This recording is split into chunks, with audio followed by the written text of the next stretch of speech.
എന്റെ പരിശുദ്ധമായ നാമം വാഴ്ത്തപ്പെടുമാറാകട്ടെ. എൻ്റെ പ്രിയ സഹോദരങ്ങൾ ഓരോരുത്തരും സന്തോഷത്തോടും സമാധാനത്തോടും ദൈവിക സ്നേഹത്തോടും കൂടി ആയിരിക്കുന്നുവെന്ന് ഞാൻ ദൈവത്തിൽ വിശ്വസിക്കുന്നു. ഈ ദിവസങ്ങൾ തുടർമാനമായി നാം കേട്ടുകൊണ്ടിരിക്കുന്ന ദൈവ സ്നേഹത്തിന്റെ സന്ദേശങ്ങളാണ്. അനേകം പേർക്ക് അത് വലിയ അനുഗ്രഹമായി തീർന്നു എന്ന് അറിയുന്നതിൽ ഞാൻ സന്തോഷിക്കുന്നു. ദൈവം നിങ്ങൾ ഓരോരുത്തരും ആയിരിക്കുന്ന ഇടങ്ങളിലൊക്കെയും ദൈവ സ്നേഹത്തിൽ പൊതിഞ്ഞ് സംരക്ഷിക്കട്ടെ എന്ന് ആത്മാർത്ഥമായി പ്രാർത്ഥിച്ചുകൊണ്ട് എല്ലാ ദിവസവും ധ്യാനിക്കുന്ന പോലെ തിരുവചനത്തിലേക്ക് നമുക്ക് നേരിട്ട് പ്രവേശിക്കാം. യോഹന്നാൻ എഴുതിയ സുവിശേഷം 13-ാം അധ്യായം അതിന്റെ 34-35 വാക്യങ്ങൾ വായിക്കുന്നത് ശ്രദ്ധയോടെ കേൾപ്പിൻ. നിങ്ങൾ തമ്മിൽ സ്നേഹിക്കണം എന്ന് പുതിയൊരു കൽപ്പന ഞാൻ നിങ്ങൾക്ക് തരുന്നു. ഞാൻ നിങ്ങളെ സ്നേഹിച്ചതുപോലെ നിങ്ങൾ തമ്മിൽ സ്നേഹിക്കണം എന്ന് തന്നെ. നിങ്ങൾക്ക് തമ്മിൽ സ്നേഹം ഉണ്ടെങ്കിൽ നിങ്ങൾ എൻ്റെ ശിഷ്യന്മാർ എന്ന് എല്ലാവരും അറിയും. ആമേൻ ആമേൻ. ശിഷ്യന്റെ ഏറ്റവും വലിയ ക്വാളിറ്റിയാണ് ദൈവ സ്നേഹം.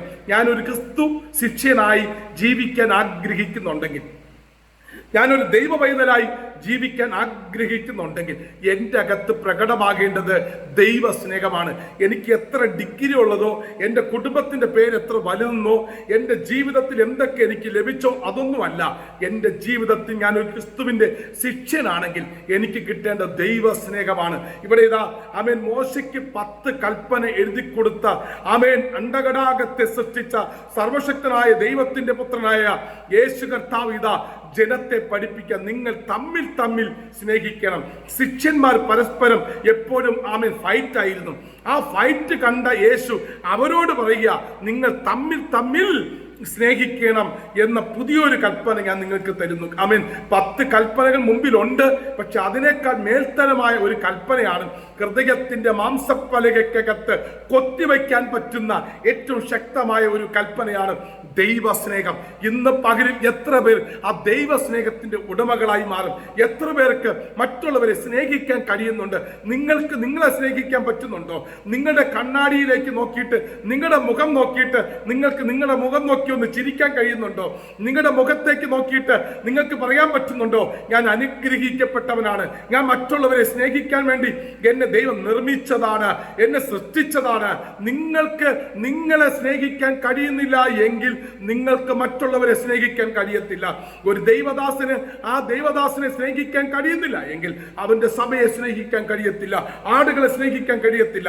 അതുകൊണ്ടാണ് നല്ല ഇടയൻ തന്റെ ആടുകൾക്ക് വേണ്ടി ജീവൻ കൊടുക്കുന്നത്. ഇവിടെ ഇതാ വളരെ വ്യക്തമായി പറയുന്നു, നിങ്ങൾ തമ്മിൽ സ്നേഹിക്കണമെന്ന പുതിയൊരു കൽപ്പന ഞാൻ നിങ്ങൾക്ക് തരുന്നു. ഞാൻ നിങ്ങളെ സ്നേഹിച്ചതുപോലെ നിങ്ങളും തമ്മിൽ സ്നേഹിക്കണം. യേശു കർത്താവിന്റെ ഈ ലോക ജീവിതത്തിൽ അവൻ ഈ ലോകത്തിലെ സകല പേരെ സ്നേഹിച്ചു. അനേകം പേർ യേശുവിന്റെ കാലത്തുണ്ടായിരുന്നു. അവരൊക്കെ യേശുവിനെ കണ്ടിട്ട് യേശുവിനെ സ്നേഹിച്ചവരാ. നമ്മൾ എല്ലാവരും യേശുവിനെ കാണാതെ സ്നേഹിച്ചവരാ. നമ്മൾ അവനെ കാണാതെ സ്നേഹിച്ചു കൊണ്ടിരിക്കുന്നവരാ. ആ ക്രിസ്തുവിന്റെ സ്നേഹം നമ്മുടെ അകത്ത് വെളിപ്പെടുവാൻ ദൈവം ആഗ്രഹിക്കുന്നുണ്ട്. ഇവിടെ ഇതാ, ഞാൻ നിങ്ങളെ സ്നേഹിച്ചതുപോലെ നിങ്ങളും തമ്മിൽ സ്നേഹിക്കണം എന്ന് തന്നെ. എന്നിട്ട് ഒരു കൽപ്പന കൊടുക്കുകയാണ്, നിങ്ങൾ തമ്മിൽ സ്നേഹമുണ്ടെങ്കിൽ നിങ്ങൾ എൻ്റെ ശിഷ്യന്മാരെന്ന് ആരറിയും? എല്ലാവരും അറിയും, ലോകം അറിയും. നമ്മൾ പരസ്പരം സ്നേഹിക്കുന്നുണ്ടെങ്കിൽ, ദൈവസഭകൾ പരസ്പരം സ്നേഹിക്കുന്നുണ്ടെങ്കിൽ അത് സമൂഹം അറിയും, രാജ്യമറിയും, രാജ്യത്തിന്റെ ഭരണകർത്താക്കൾ അറിയും, സംസ്ഥാനത്തിന്റെ മുഖ്യമന്ത്രി അറിയും, പ്രധാനമന്ത്രി അറിയും. ഒരു ദൈവസ്നേഹമുള്ള സഭയാണോ അവിടെ ദൈവപ്രവൃത്തികൾ വെളിപ്പെടുക തന്നെ ചെയ്യും. അതുകൊണ്ട് ഇവിടെ വളരെ വ്യക്തമായി പറയുന്നു, നിങ്ങൾ ദൈവസ്നേഹമുള്ളവരായി തീരണം, നിങ്ങൾ തമ്മിൽ സ്നേഹിക്കുന്നവരായി തീരണം. ഞായറാഴ്ച സഭയിൽ വരുമ്പോൾ എല്ലാ വിശ്വാസികൾക്കും കൈ കൊടുത്തിട്ട് ദൈവസ്നേഹത്തിൽ ആമേൻ സന്തോഷിക്കാനും സംസാരിക്കാനും കഴിയണം. ദൈവസ്നേഹത്തിനാണ് പ്രാധാന്യം കൊടുക്കേണ്ടത്. പല സഭകൾക്കകത്ത് മെസ്സേജുകൾ പലതും ദൈവസ്നേഹത്തിൽ നിന്നും അകന്നു പോകുന്നു. എല്ലാവർക്കും അത്ഭുതങ്ങളും അടയാളങ്ങളും വീര്യപ്രവൃത്തികളും കണ്ടാൽ മതി. എനിക്ക് രോഗം മാറുന്നതല്ല, എൻ്റെ അകത്ത് ഹൃദയം മാറുന്നതാണ് ഏറ്റവും വലിയ സന്തോഷം. എൻ്റെ ഹൃദയം മാറിയാൽ ദൈവസ്നേഹം വെളിപ്പെടും. ആമേൻ. ഒരു കാലത്ത് ആർക്കും വേണ്ടാതെ പുറംപറമ്പിൽ കിടന്നവനായിരുന്നു, ക്ലാവ് പിടിച്ച് കിടന്നവനായിരുന്നു, പന്നിക്കൂട്ടത്തിന്റെ ഇടയിൽ കിടന്നവനായിരുന്നു, പന്നിയുടെ ഹൃദയം ഉണ്ടായിരുന്നവനായിരുന്നു. പക്ഷേ എൻ്റെ യേശു വിളിച്ച് വേർതിരിച്ചപ്പോൾ ആ പന്നിയുടെ ഹൃദയത്തെ എടുത്തു മാറ്റിയിട്ട് ആടിന്റെ ഹൃദയം എൻ്റെ എൻ്റെ അകത്തേക്ക് ടേസ്റ്റ് ചെയ്തു.